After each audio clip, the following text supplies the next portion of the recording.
अब जो बड़ी इंटरेस्टिंग खबर आ रही है वो ये आ रही है कि जो मशहद में जो आखिरी कंधा दिया गया है आयतुल्लाह अली खवानी को और वो सुब्रत खाक हुए हैं, तो बहुत सा मीडिया कंफ्यूज होकर ये बता रहा है कि मुश्तबा खमानी वहां पर मौजूद थे और उन्होंने नमाज पढ़वाई। डोनाल्ड ट्रंप को बड़ा मजबूत इनपुट दिया कि एक बिल्कुल न्यू प्लॉट के चलते ईरान आपको मारने का मंसूबा रख रहा है।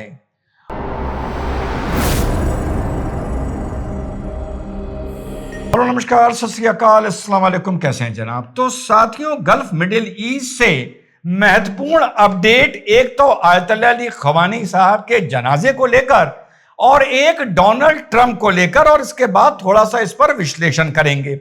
तो अपडेट यह है साथियों कि फरवरी 28 को जो यूएसए ने पहला मेजर अटैक ईरान पर किया था, उसी पहले अटैक में लगभग जो बताया जाता है 40-50 महत्वपूर्ण आला अधिकारी, नेता, उलेमा, इंक्लूडिंग आयतुल्लाह अली खमानी उसमें मार दिए गए थे।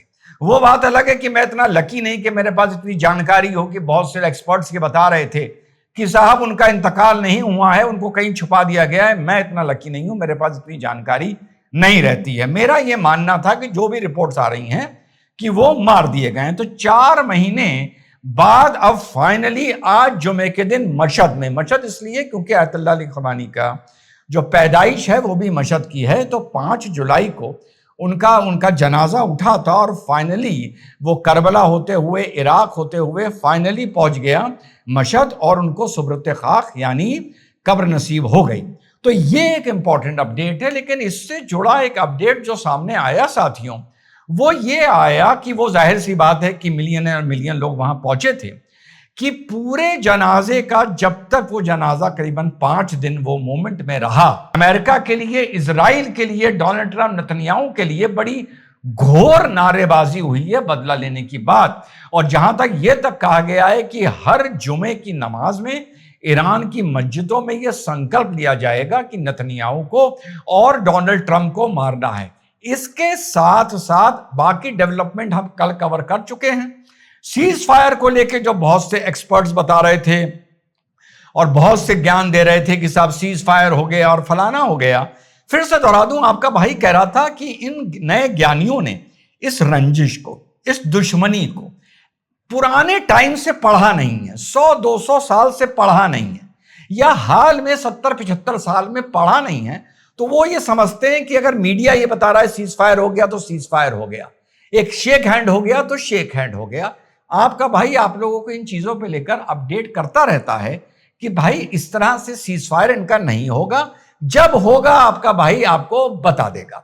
तो साहब अभी भी सीज फायर नहीं हो पाया, और हुआ ये कि अब जो बहाना कहिए या वजह कहिए, 3 जहाज जो चले थे, जिसमें एक सऊदीया का था, एक कतर का था, भारत आ रहा था, जिसमें से एक, उनको ईरान ने हिट कर दिया। हिट इस मारे कर दिया क्योंकि जो स्ट्रेट ऑफ हर्मुज में कॉरिडोर बताया गया था, वहां पर वो जहाज नहीं चल रहे थे। अब ये अमेरिका को बहाना मिला या पहले से मंसूबा था? ये घटना होते ही नेटो समिट में डोनाल्ड ट्रंप ने यह अनाउंस कर दिया कि सीज फायर खत्म हो गया है, और उसी दिन रात को ताबड़तोड़ बॉम्बार्डमेंट शुरू कर दिया, जहां 80 ठिकानों पर हमला किया। उसके बाद फिर दूसरे दिन यानी कल रात फिर करीबन 40-50 ठिकानों पर ईरान के यूएसए ने हमला किया है, और साथ में चाइनीज असेट्स, 2 रेलवे ब्रिज जो चाइना ने बनाए थे, और साथ में शबार पोर्ट जो आप लोग जाते हैं कि एक तरह से, अब वो बात अलग है, भारत फिलहाल अपना लास्ट कंट्रीब्यूशन करके उससे वॉर को देखते हुए विड्रॉ कर गया है, लेकिन ये मौखिक है, ये बता दूं, परमानेंटली नहीं किया है। उसको भी, उसके भी जो कमांड सेंटर होता है, नेविगेशन सेंटर होता है, उसको भी बॉम्ब किया है यूएसए ने। अब ये चाइना को और इंडिया को यूएसए मैसेज दे रहा है, या ये रैंडम बॉम्बिंग की गई है विदाउट इस जियोपॉलिटिक्स को ध्यान में रखे कि हम इंडिया के और चाइना के असेट्स को बॉम्ब कर रहे हैं, वो एक अलग बात है। और वो भी अलग बात है कि नेतन्याहू के इस बयान से कि अगर अमेरिका हमारे साथ नहीं है तो इंडिया हमारे साथ है, कहीं डोनाल्ड ट्रंप चिढ़ तो नहीं गया? वैसे this is on a lighter side.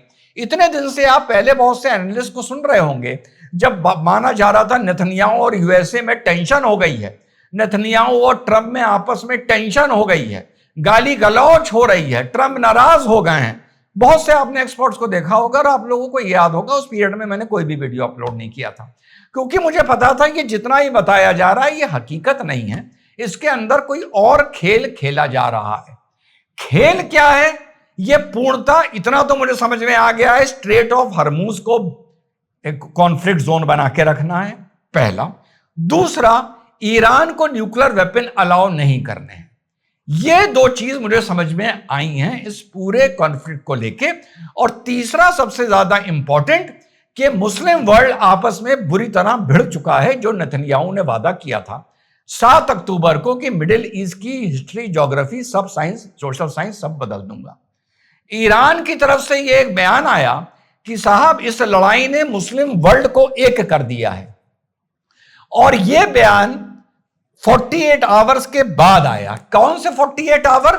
जहां पे उन्होंने कतर की और सऊदी अरेबिया की शिप पे बम मारे थे, और जो यूएसए ने उनके ऊपर बॉम्बिंग करी, उसके पलटवार में कतर में, कुवैत में, अलग अलग जगह पर ईरान ने भी जाके बॉम्बिंग कर दी यूएसए के असेट्स पर। अब ईरान जब यूएसए के असेट्स पर अटैक करता है तो ईरान मुस्लिम वर्ल्ड से, सुन्नी मुस्लिम वर्ल्ड से यह कहता है कि भैया हम क्या करें, तुम्हारी यहां उनके असेट्स हैं तो हमारी तो बॉम्बिंग करना मजबूरी है। कोई आप हमारा मिसाइल हिट करते हो, वो किसी बिल्डिंग के ऊपर गिर जाता है तो हम क्या करें? अच्छा भैया तुम कुछ ना करो, अब ये बता दो कि अभी तुमने 4 दिन पहले कतर और सऊदी अरेबिया की शिप को क्यों हिट किया?